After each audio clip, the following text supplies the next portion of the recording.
मुंबईत पण डाळिंब आलं बघा, दरवाजासमोर झाड लावलं बघा डाळिंब. तर त्याची निगा पण राखतात हे लोक, त्याच्यामुळे अशी फळं येतात सुंदर. आमच्या मुंबईतलं तर गावचं बिवचं नाही आहे.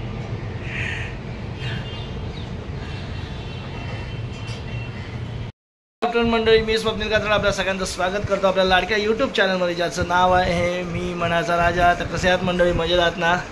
तर कालचा तुम्ही व्हिडिओ बघत असाल, आम्ही गेलो मस्तपैकी जीवदानीला आणि मग कसं आम्ही त्या पायऱ्यात चढलो, आलो, खालो, देवस्थान तुम्ही बघितलं सगळं. तुम्हाला डिटेलमध्ये नसेल कदाचित मी दाखवलं, पण डिटेल दाखवायचा नक्कीच प्रयत्न होता.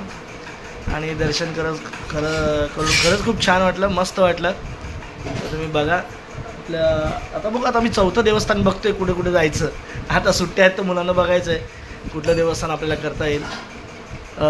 नंतर मग आल्यानंतर धावपळ झाली होती, नंतर मग काय शूट नाही केलं. त्यांचं मस्त वाटलं, छान वाटलं. मी पहिल्यांदाच गेलो होतो जीवदानीला. आपल्यापैकी कोण कोण गेलं आहे, काय काय दाखवायचं राहिलं असेल तर कमेंटमध्ये सांगा. म्हणजे जेव्हा आपण पुन्हा कधीतरी जाऊ, नक्कीच जाऊ. देवस्थानाला जायचंच असतं परत. तर कधी गेलो तर पुन्हा तो भाग आम्ही बघायचा राहिला असेल आमच्याकडनं तर आम्ही नक्कीच पाहू. तर चला मंडळी, आता सध्या तरी नाश्त्याला या. तर आपल्याकडे बघा काय आहे, मटकीची भाजी आहे, चपाती आहे. तर आधी नाश्ता उरकून घेऊ. इकडे बघा समीक्षाने भजी आणलेत बघा, खाली केलेली भजी मस्त भेटतात. त्याची चटणी छान असते. तुम्ही बऱ्याच वेळा आमच्या व्हिडिओमध्ये बघितलं असेल ह्या भजी. चला खाऊया, भजी खाऊया. तर चला मंडळी, आता हा व्हिडिओ इथेच थांबवतो.